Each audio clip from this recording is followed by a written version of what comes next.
Επιστρέψαμε κυρίες και κύριοι με το δεύτερο μέρος της εκπομπής Ευρώπη τώρα. Είστε συντονισμένοι πάντα στο Thrakinet και σε συνεργασία με το Europal TV παρακολουθείτε όλες τις εξελίξεις από το Ευρωπαϊκό Κοινοβούλιο. Η Ευρωπαϊκή Ένωση λοιπόν πρέπει να επιταχύνει τα αργά βήματα πρόοδου που γίνονται για την ισότητα μεταξύ ανδρών και γυναικών.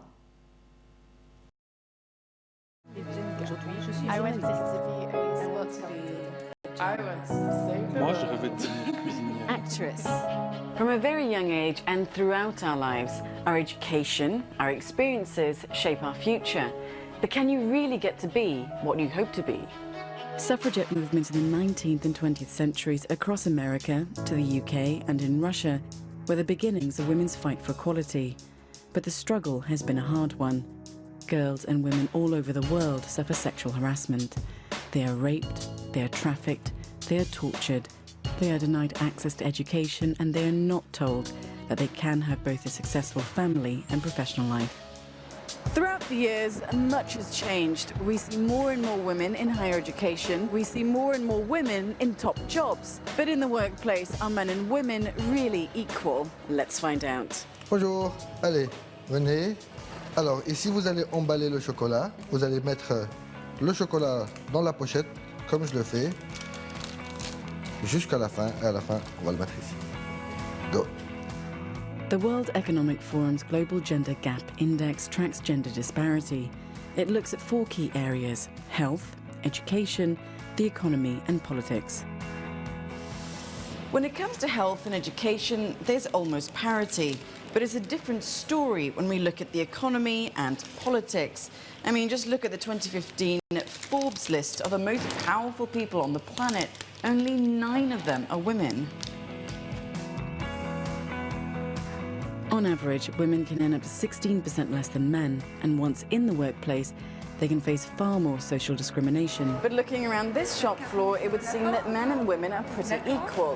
Well, how about if we try a different kind of job? Good morning, Miriam. Good to meet you. I'm Mark Cunningham. I'm one of the partners here. Figures show that women account for 1.7 billion of the global labour workforce and make up 75% of all skilled employees. But you see, when it comes to leadership roles, that figure doesn't actually translate. Only 28% of women occupy the top spots in companies. Women also have an added pressure: pregnancy. Legislation to fight inequality is out there. The principle of equal pay was enshrined in the 1957 EU treaty. But despite that, progress on gender inequality has bumped along at a glacial speed. Analysts say the gap between men and women can't be closed till 2133. The European Commission has unveiled an equality roadmap for the future, but have yet to publish any concrete solutions. The European Parliament is pushing for legislative change. We have seen in the beginning of the mandate the withdrawal of the maternity leave directive, which was the first step backwards. And now what we are seeing is the postponement of the Women on Boards directive. What we would need from the Commission is much more ambition and a much clearer voice and confidence in the fact that the European Union is responsible for gender equality. If women stand together, there is hope for a better future. This struggle is not over. Discrimination based on gender can be wiped out. Who's listening?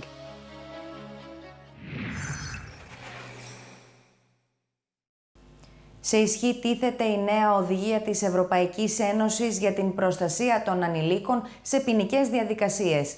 Ας δούμε το σχετικό βίντεο.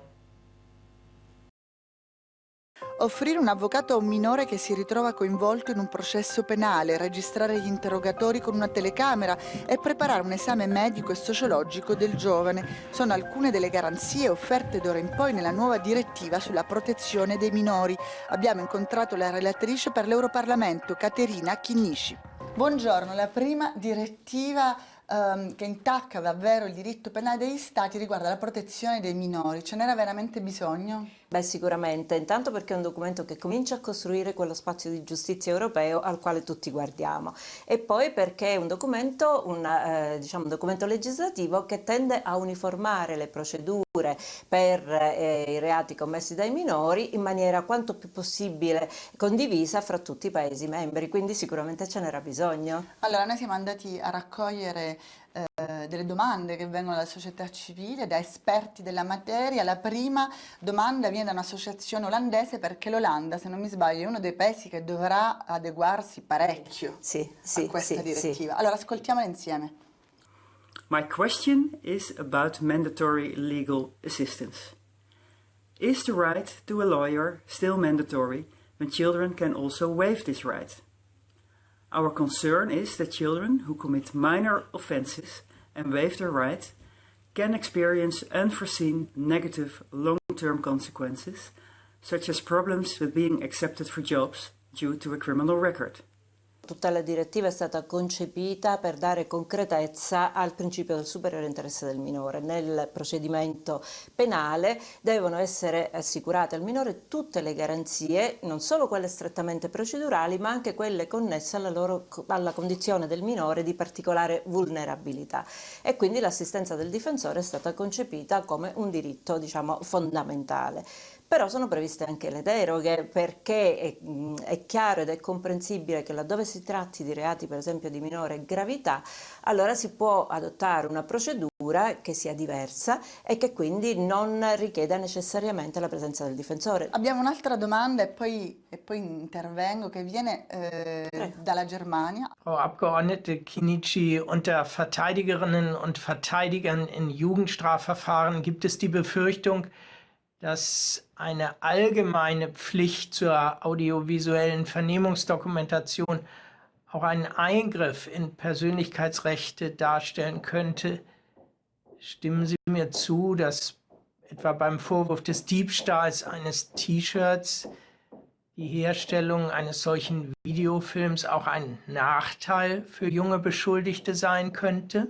Intanto l'audio-videoregistrazione è prevista nella fase delle indagini e non davanti al giudice, è prevista con delle modalità tali proprio da non creare disagio nel minore. E poi c'è un'altra garanzia che è stata inserita sempre per i minori, che si dovrà avviare una valutazione personale, quindi dal livello sociale da cui proviene il ragazzo, ma anche addirittura una valutazione medica nel caso in cui il minore gli sia sottratta la libertà, quindi si trovi in prigione. Certo. C'è un po' comunque questa impressione che per far bene si sia voluto far quasi troppo. Ma guardi, la valutazione personale è fatta proprio in funzione di dare gli strumenti al giudice, gli strumenti di conoscenza della situazione del minore, per individuare sia nel corso della procedura sia poi a conclusione la misura più adeguata per quel minore. Bene, l'ultima domanda viene da un giudice in Polonia. Czy prowadzenie postępowania z udziałem osób oskarżonych, które nie są już dziećmi,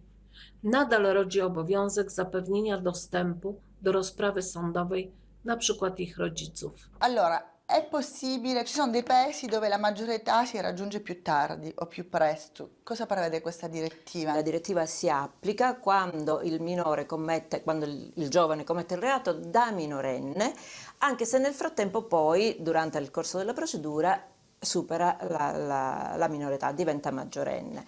Anche questa è una garanzia, ed è una garanzia importante. Io posso dire che proprio nella mia esperienza di magistrato per tanto tempo, fatta per tanti anni, ho potuto verificare come quel processo di rieducazione che si inizia quando il ragazzo, per esempio, è ancora minorenne, si interrompe bruscamente, come dire, disperdendo il lavoro che già è stato fatto, se per esempio dal carcere minorile viene trasferito nel carcere per gli adulti. Caterina Chinnici, grazie. Grazie a lei.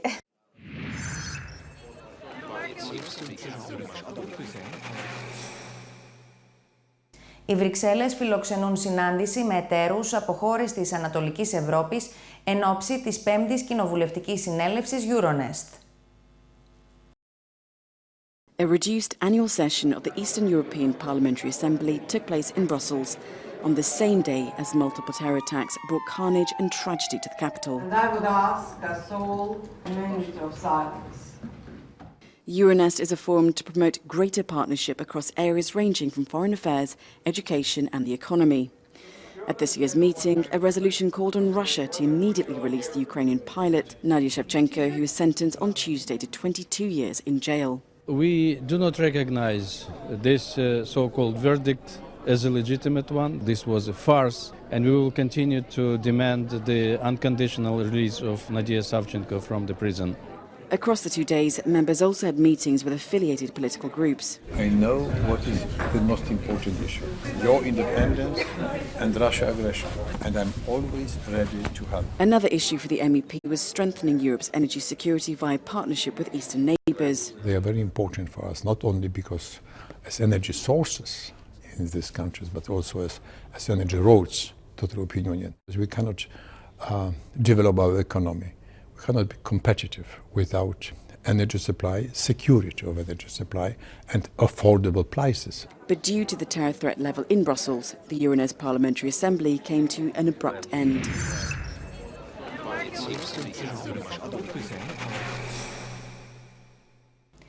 Κάπου εδώ, κυρίες και κύριοι, ολοκληρώθηκε η εκπομπή μας. Μέχρι την επόμενη εβδομάδα που θα τα ξαναπούμε, να είστε όλοι καλά. Καλή σας νύχτα.